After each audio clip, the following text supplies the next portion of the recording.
மானிய ஓர் இயற்கை வேற ஆராய்ச்சி மற்றும் அபிவிருத்தி பணிக்கு வருகை தந்திருக்கிற அனைத்து விவசாயிகளையும் வருக என வரவேற்கிறேன். என்ன பண்ண போறோம்னா பஞ்சகாவியம், பஞ்சான அஞ்சு மாடலை கிடைக்கக்கூடிய 5 பொருட்களை வைத்து நம்ம தயாரிக்க போற பொருள் தான் பஞ்சகாவியம். தேவையான பொருட்கள் வந்து இதுல பார்த்துருக்கோம். இது வந்து சாணி, மாட்டு சாணி 5 கிலோ சாணியில வந்து 1/2 கிலோ நெய் போட்டு நல்லா பிசைஞ்சு வச்சிருக்கோம். 3 நாளுக்கு முன்னாடி கலந்து வச்சிருக்கீங்க. இது வந்து பால் குவான்டிட்டி சொல்லுங்க. பால் வந்து 2 லிட்டர் எடுத்துருக்கோம். 2 லிட்டர். தயிர் வந்து 2 லிட்டரு. கோமியம் 3 லிட்டரு. பழம் வந்து 12 எண்ணிக்கை. நல்ல பழத்தை பழம் ஒரு 3/4 கிலோ கலக்கும். 3/4 கிலோ. நாட்டு வெல்லம் 1 கிலோ. இளநீர் வந்து ஒரு 2 லிட்டரு. ஒரு 2 லிட்டர் கலக்குக்கு ஒரு 4 எண்ணிக்கையை வாங்கியிருக்கோம். அது இது வந்து புண்ணாக்கு. இது வந்து எக்ஸ்ட்ரா பிடிச்சிங்க. எக்ஸ்ட்ரா அதுதான் காமன் ப்ரிப்பரேஷன், அவ்வளோதான். இது வந்து எக்ஸ்ட்ரா கொடுக்கணும். இது இருக்கிற சத்தும் இதில் சேர்த்து வரணும். 1 2 3 4 5. சரிங்களா? இந்த முதல்ல வந்து இந்த சாணத்தை வந்து இதில் கலக்கணும்.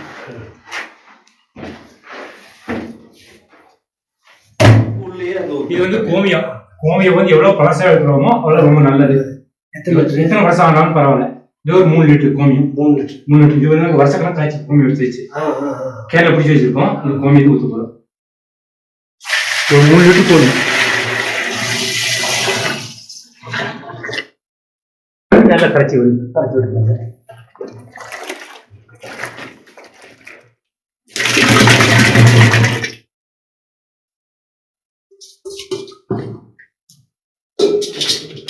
இது வந்து பால். தோலோட போடலாம். தோல் எல்லாமே சரிச்சிடும். நுண்ணிக்கு உணவு தோலை இல்லாம ஆயிடும். எல்லாமே சரிஞ்சிடும். தோலோட போட்டுக்கலாம். நாட்டு சக்கரை போடுறதுல வெள்ளம் போட்டு நல்ல கருப்பு வெள்ளம் தான் போடணும். வெள்ளை கலர்ல வெள்ளம் சக்கரை மிக்ஸ் பண்ணி இருப்பாங்க. கருப்பா இருக்கிறது வெள்ளம். 1 கிலோ வெள்ளம்.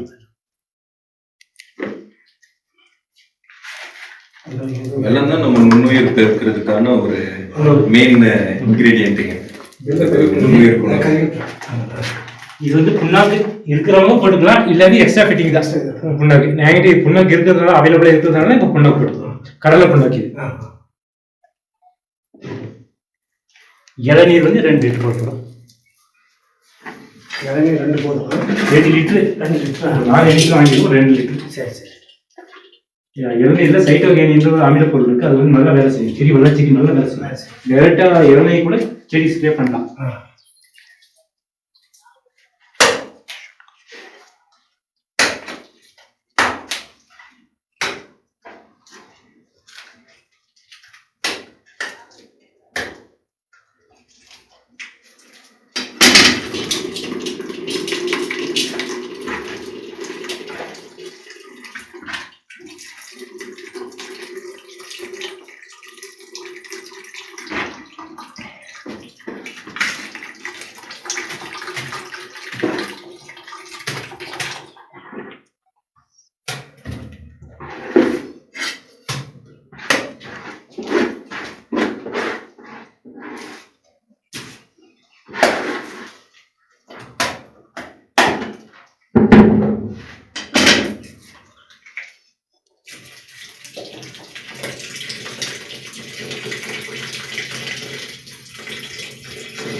மாட்டு சாணத்துல இந்த பாக்டீரியாங்க ஜாஸ்திங்க. அதோட கட்டுல இருந்து வர பாக்டீரியா வந்து கொஞ்சம் நல்லா இருக்கும். அதுவே நம்ம இது எருமைங்கிறது கொஞ்சம் குறைவேங்க.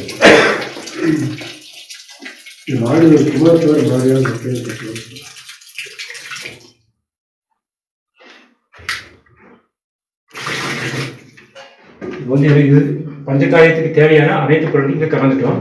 இது வந்து நல்லா கலந்து இதுல வந்து ஒரு குடம் தண்ணி ஊற்றினா போதும். ஒரு குடம் 20 லிட்டர் தண்ணி, 20 லிட்டர் தண்ணி ஊத்தினா 2 குடம் 10 லிட்டர் தூள். 10 லிட்டர் குடம் 2 லிட்டர் ஒரு 3/4 லிட்டர் மரமாக ஊற்றிட்டீங்கன்னா பஞ்சகாவிய தயார். இதை வந்து டெய்லி காலையிலும் மாலையிலும் கலக்கிட்டே இருக்கணும். 21 நாளைக்கு 21 நாள் கலக்கிட்டு 21 நாளைக்கு அப்புறம் எடுத்து தோட்டத்துக்கு ஸ்ப்ரே பண்ணக்கூடிய பக்குவத்தில் வந்துடும். அப்புறம் எடுத்து ஸ்ப்ரே பண்ணிக்கலாம். 1 லிட்டருக்கு 3 ml. உள்ள இருக்கிறதெல்லாம் மக்கிரும், எல்லாம் செதஞ்சிரும், மக்காதே செதஞ்சி வந்து நுண்ணுயிர் பெருக்கம் அதிகமாக இருக்கும். நுண்ணுயிர் இந்த இடத்துல சத்தால பெருக்கி பல மடங்காக பெருக்கி கொடுக்கும். இப்போ செடி கொடுக்கும்போது செடி ஸ்ப்ரே பண்ணும்போது செடி எடுத்துக்கும். நல்லா வளர்ச்சி ஊக்கியாகவும் செயல்படும், பூச்சி விரட்டியாகவும் செயல்படும். கோமி ஊற்றிருக்கு இல்லையா, கோமி வந்து பூச்சி விரட்டியாக செயல்படும். நல்ல யூஸ் பண்ணி பார்த்தவங்களுக்கு தெரியும். நல்லா பக்கம் செமையாக நம்ம நாட்டுக்கு போலாங்க. கண்டிப்பா பண்ணலாம். இப்போ வந்து நம்ம எல்லாருக்குமே தெரியும் ஜீவாமிர்தம் தான். ஜீவாமிர்தம் வந்து சாணி கரைச்சி நம்ம செய்யறோம். உங்களுக்கு ஜீவாமிர்தம்னா நாட்டு சாணம் 5 கிலோ, கோமியம் 5 லிட்டரு, வெல்லம் 1 கிலோ, மாவு ஏதோ 20 கிலோ தவறத்தோட மாவு வந்து 1 கிலோ போடுவோம். தோட்டத்துக்கு கைப்பிடி மண் வந்து 1 பிடி போட்டு நம்ம ஜீவாமிர்தம் தயாரிக்கிறோம். 3 நாள் ப்ராசஸ் ஆகி அப்புறம் தோட்டத்துக்கு நீர் தண்ணி பாய்ச்சும்போது தண்ணி விழும்போது தோட்டத்துக்குள்ள கொடுத்துருவோம் ஜீவாமிர்தம். அந்த மாதிரி மாடு இல்லாத விவசாயிகளுக்கு ஒரு மாற்றம்னா இப்போ வந்து சாணப்பாசி கரைசல். இது பேர் சாணப்பாசி கரைசல். இப்போ லேட்டஸ்டாக இது பேர் வச்சிருக்காங்க. இதோட பேர் வந்து சயனோ பாக்டீரியான்னு சொல்லுவாங்க. சயனோ பாக்டீரியான்னு சொல்லுவாங்க, போட்டோசிந்தட்டிக் பாக்டீரியான்னு சொல்லுவாங்க, ஆல்கே பாக்டீரியான்னு சொல்லுவாங்க. இதை வந்து முதல்ல விவசாயத்துக்கு பயன்படுத்தலான்னு சொல்லி கொடுத்தது வந்து திருச்சி பாரதிதாசன் பல்கலைக்கழகத்தில் மல்லிகா மேடம் அவங்க ப்ராஜெக்டுக்காக எடுத்து வேலை செய்யும் போது இது விவசாயத்துக்கு பயன்படுத்தலாம், இதோட விளைச்சல் அதிகமாகும் ஆராய்ச்சி பண்ணி கண்டுபிடிச்சு அதை வெளியிட்டாங்க. 2007-8 அந்த ஒரு ஆர்டிக்கல் தினகரில் வெளியிட்டாங்க. அதை வந்து விவசாயி வந்து ஒரு விவசாயி சண்முகம்னு ஒரு விவசாயி வந்து அதை மனசுல ஏற்றிக்கிட்டு வந்து அதை வந்து மக்கள்கிட்ட எப்படியோ கொண்டு போய் சேர்த்துன்னு சொல்லி போராடி இது கடந்த ஒரு 3 வருஷத்துக்கு முன்னாடி அந்த மல்லிகா மேடம் வந்து தொடர்பு படுத்தி அவங்ககிட்ட பேசி அவங்ககிட்ட அந்த டெக்னாலஜியை வாங்கி எப்படி விவசாயிகளை உற்பத்தி பண்றது அப்படின்னு டெக்னாலஜியை வாங்கி வந்து இந்த மாதிரி தயாரிச்சு இப்போ தமிழ்நாடு முழுக்க பரவலாக அனைத்து விவசாயிகளும் இப்போ ஃபாலோ பண்ணிட்டு இருக்காங்க. சைனா பாக்டீரியா சொல்லுவாங்க. சைனா பாக்டீரியால சின்ன பிரச்சனை வந்துருச்சு விவசாயிக்குள்ள. இது ஒரு விவசாயி சைனா பாக்டீரியா போட்டாரு, இன்னொரு விவசாயி வந்து சைனா பாக்டீரியா போட்டாரு. இதுதான் நான் கண்டுபிடிச்சா நீ கண்டுபிடிச்சா சண்டைப்படி கடைசியா சாணிந்து எடுக்கிற பாசி சைனம் சாணி பாசி கரைசல். நமக்கு என்ன பேரோ அது முக்கியம் இல்லை, இதோட ரிசல்ட் தான் நமக்கு முக்கியம். சரிங்களா? இது வந்து நம்ம கனஜீவாமிர்தம் பண்ணுவாங்க இல்லைங்களா, இது இயற்கை விவசாயம் பண்றவங்களுக்கு தெரியும். புதுசாக உங்களுக்கு கனஜீவாமிர்தம் இது என்ன சேர்த்துருக்கேன்னா நாட்டு மாட்டு சாணி ஒரு 300 கிராம் எடுத்துருக்கோம், கொஞ்சோண்டு நாட்டு சக்கரை, கொஞ்சோண்டு 20 கிலோ தவறத்தோட மாவு, கடலை மாவோ அந்த மாதிரி கடலை மாவு எடுத்துருக்கோம், கொஞ்சம் தோட்டத்தோட மண் அதை எடுத்து 3 நாள் கலந்து வச்சிருக்கேன். இதுல வந்து நம்ம தண்ணீரை கரைப்போம். இந்த மாதிரி வாய் அகலமா இருக்கிறாங்க அந்த மாதிரி ஒரு பக்கெட் எடுத்து ஜீவாமிர்தம் வந்து சாணி கரைச்சி நம்ம செய்யறோம். உங்களுக்கு ஜீவாமிர்தம்னா மாட்டு சாணம் 5 கிலோ, கோமியம் 5 லிட்டரு, வெல்லம் 1 கிலோ, மாவு ஏதோ 20 கிலோ தவறத்தோட மாவு வந்து 1 கிலோ போடுவோம். தோட்டத்து கைப்பிடி மண் வந்து 1 பிடி போட்டு நம்ம ஜீவாமிர்தம் தயாரிக்கிறோம். 3 நாள் ப்ராசஸ் ஆகி அப்புறம் தோட்டத்துக்கு நீர் தண்ணி பாய்ச்சும்போது தண்ணி விழும்போது தோட்டத்துக்குள்ள ஒரு ஜீவாமிர்தம். அந்த மாதிரி மாடு இல்லாத விவசாயிகளுக்கு ஒரு மாற்றம்னா இப்போ வந்து சாணப்பாசி கரைசல். இது பேர் சாணப்பாசி கரைசல். இப்போ லேட்டஸ்டாக இது பேர் வச்சிருக்காங்க. இதோட பேர் வந்து சயனோ பாக்டீரியான்னு சொல்லுவாங்க. சயனோ பாக்டீரியான்னு சொல்லுவாங்க, போட்டோசிந்தட்டிக் பாக்டீரியான்னு சொல்லுவாங்க, ஆல்கே பாக்டீரியான்னு சொல்லுவாங்க. இது வந்து முதல்ல விவசாயத்துக்கு பயன்படுத்தலான்னு சொல்லி கொடுத்தது வந்து திருச்சி பாரதிதாசன் பல்கலைக்கழகத்தில் மல்லிகா மேடம் அவங்க ப்ராஜெக்டுக்காக எடுத்து வேலை செய்யும் போது இது விவசாயத்துக்கு பயன்படுத்தலாம், இதோட விளைச்சல் அதிகமாகும் ஆராய்ச்சி பண்ணி கண்டுபிடிச்சு அதை வெளியிட்டாங்க. 2007-8 அந்த ஒரு ஆர்டிக்கல் தினகரில் வெளியிட்டாங்க. அதை வந்து விவசாயி வந்து ஒரு விவசாயி சண்முகம்ன்ற ஒரு விவசாயி வந்து அது மனசுல ஏற்றிக்கிட்டு வந்து அதை வந்து மக்கள்கிட்ட எப்படியோ கொண்டு போய் சேர்த்துன்னு சொல்லி போராடி இது கடந்த ஒரு 3 வருஷத்துக்கு முன்னாடி அந்த மல்லிகா மேடம் வந்து தொடர்பு படுத்தி அவங்ககிட்ட பேசி அவங்ககிட்ட அந்த டெக்னாலஜியை வாங்கி எப்படி விவசாயிகளை உற்பத்தி பண்றது அப்படின்னு டெக்னாலஜியை வாங்கி வந்து இந்த மாதிரி தயாரிச்சு இப்போ தமிழ்நாடு முழுக்க பரவலாக அனைத்து விவசாயிகளும் இப்போ ஃபாலோ பண்ணிட்டு இருக்காங்க. சைனா பாக்டீரியா சொல்லுவாங்க. சைனா பாக்டீரியால சின்ன பிரச்சனை வந்துருச்சு விவசாயிக்குள்ள. இது ஒரு விவசாயி வந்து சைனோ பாக்டீரியான்னு போட்டாரு, இன்னொரு விவசாயி வந்து சைனா பாக்டீரியான்னு போட்டாரு. இதுதான் நான் கண்டுபிடிச்சா நீ கண்டுபிடிச்சா சண்டைப்படி கடைசியா சாணிந்து எடுக்கிற பாசி சைனம் சாணி பாசி கரைசல். நமக்கு என்ன பேரோ அது முக்கியம் இல்லை, இதோட ரிசல்ட் தான் நமக்கு முக்கியம். சரிங்களா? இது வந்து நம்ம கனஜீவாமிர்தம் பண்ணுவாங்க இல்லைங்களா, இது இயற்கை விவசாயம் பண்றவங்களுக்கு தெரியும்.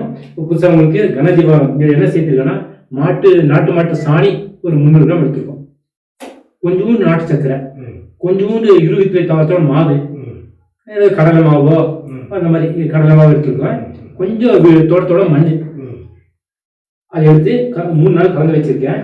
இதுல வந்து நம்ம தண்ணியில் கரைக்க போறோம்.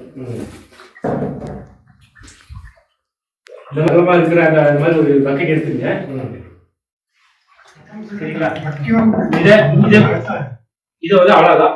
இதை கொண்டு போய் வெயில வச்சுட்டு டெய்லி காலையிலும் சாயந்தரமும் அப்படியே கலெக்ட் பண்ணீங்கன்னா ஒரு 15 நாளைக்கு அப்புறம் இந்த மேல ஒரு பாசி பண்ணும். 5 நாளுக்கு அப்புறம் தான் வரும். இந்த வெயில தான் வைக்கணும், நிழலாம் வைக்க கூடாது. வெயில் டைரக்டா சூரிய ஒளி கடல் பண்ணணும். பகல் முடிச்சு இந்த மாதிரி திறந்து வச்சுங்க, சாயங்காலம் பிளாஸ்டிக் போட்டு அப்படியே மூடி கட்டி வச்சிருங்க. சூரிய ஒளி இப்போ எந்த அளவுக்கு போடுறதோ அந்த அளவுக்கு பாக்டீரியா டெவலப் ஆகும். இந்த 5 நாளுக்கு அப்புறம் சின்ன ஒரு பாசி வரும். அந்த பாசி எடுத்து நம்ம டெவலப் பண்ணிக்கலாம். அந்த பாசி எடுத்து சின்ன மிட்டாய் டப்பா இருக்கு இல்லையா, அதில் கொஞ்சம் நாட்டு சர்க்கரையோ கொஞ்சோண்டு குளுக்கோஸோ இந்த பாசி போட்டிங்கன்னா அந்த 1 லிட்டர் டெவலப் ஆயிடும். அந்த 1 லிட்டர் எடுத்து அப்புறம் வந்து 200 லிட்டர் நம்ம கன்வெர்ட் பண்ணிக்கலாம். 200 லிட்டர் கன்வெர்ட் ஆனதை திரும்ப வந்து மல்டிப்ளை பண்ணி வர ஆயுசு முழுக்க வந்து பயன்படுத்திட்டு இருக்கலாம். இதுதான் ஜீவாமிர்தம். மாடு இல்லை, தயாரிக்க முடியல, அந்த மாதிரி விவசாயிகளுக்கு இது ஒரு வரப்பிரசாதம் மாதிரி நல்ல வேலை செய்யும். இது ஸ்ப்ரேயும் பண்ணிக்கலாம். இப்போ நம்ம மீனமிலம் தயாரிக்கிறது இல்லைங்களா, மீனமிலம் தயாரிக்கும் போது இந்த சாணி பாசி கரைசல 1 லிட்டர் எடுத்து அந்த ஜீவாமிர்தம் அந்த மீன் வேஸ்ட் மீனமிலம் தயாரிக்க ஊற்றிச்சிங்கன்னா ஒரே வாரத்துல ரெடியா இருக்கும். அது வெயில வச்சிங்கன்னா ஒரே வாரத்துல ரெடியா இருக்கும். அது மொட்டை மாடி மீனமிலே பேரே இந்த மாதிரி வெயில வச்சிடணும். அவ்வளவுதான். வெயில வச்சு குடிகாரங்க அதிகமாக வில்லேஜ் எப்படி இருக்கும், எப்போதும் கலாட்டா சண்டை சச்சரவு அதிகமாக கசமுசான் இருக்கும். மண் அப்படிதான் தீமை செய்யும் பாக்டீரியா அதிகமா இருக்கு. அதை சரிப்படுத்த என்ன பண்ணும், மறந்துடிக்கிறோம். அது மாதிரி கெட்ட விளையாடுறது நல்ல விளையாடுறதுல கொண்டு போய் சேர்க்கும், அட்டிப்பு கொண்டு போய் சேர்த்து ஓடி பண்ணலாம்.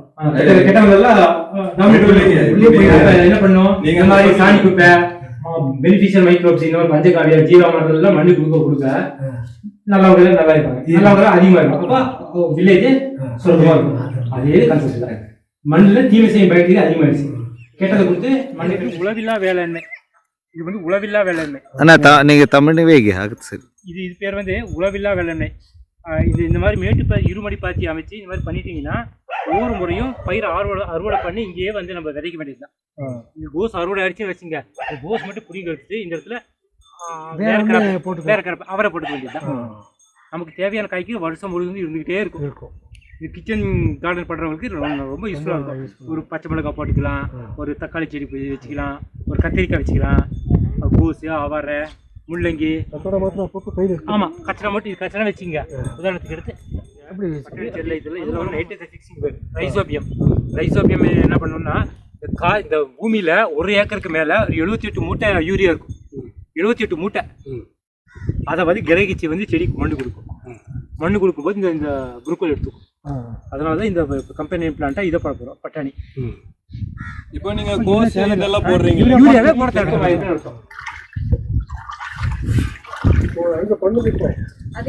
அது இல்லை, இது ஜீவாமிர்தம்.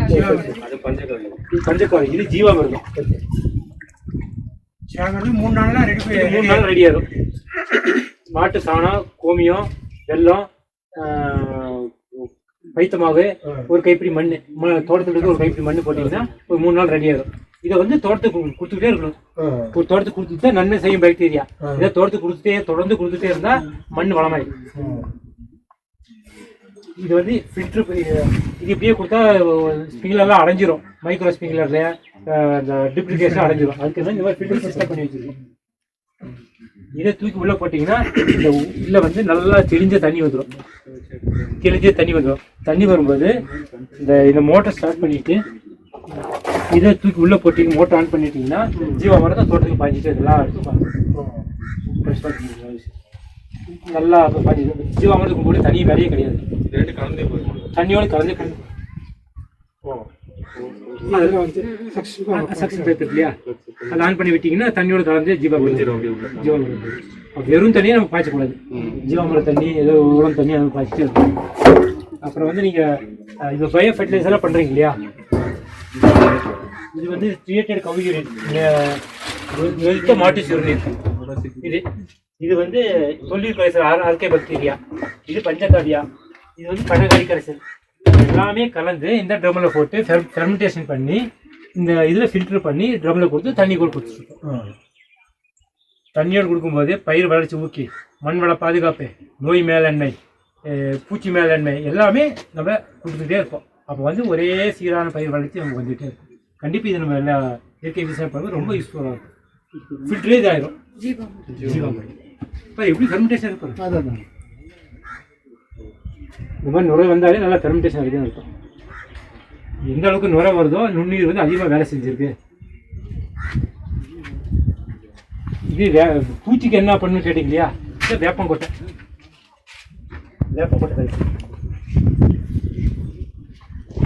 வேப்பங்கொட்டை இருக்குல்ல, வேப்ப எண்ணெயில் எல்லாமே கலப்படம் வந்துருச்சு. அதனால வேப்பங்கொட்டை, பூண்டு, இது மாட்டு கோமியத்தில் ஒரு வேப்பங்கொட்டை.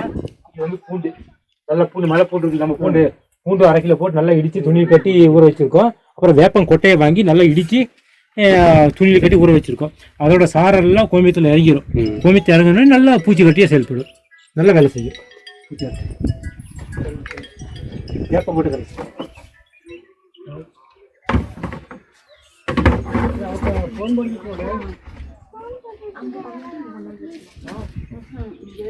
எல்லாமே ப்ரிப்பரேஷன் தான். டெமோக்கு எடுத்துக்குவாங்க, அந்த எனக்கு பண்ணி கொடுத்துருக்காங்க. அந்த சிஸ்டம் பாருங்க, இந்த சிஸ்டம் மெயின் ஒன்று இந்த பாருங்க.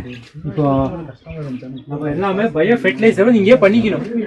எல்லாமே ஈக்கோ சிஸ்டம் பண்ணிட்டு எல்லாமே தண்ணி மூலமாக கொடுத்துருக்கோம். அப்போ நமக்கு வேலை ஈஸி.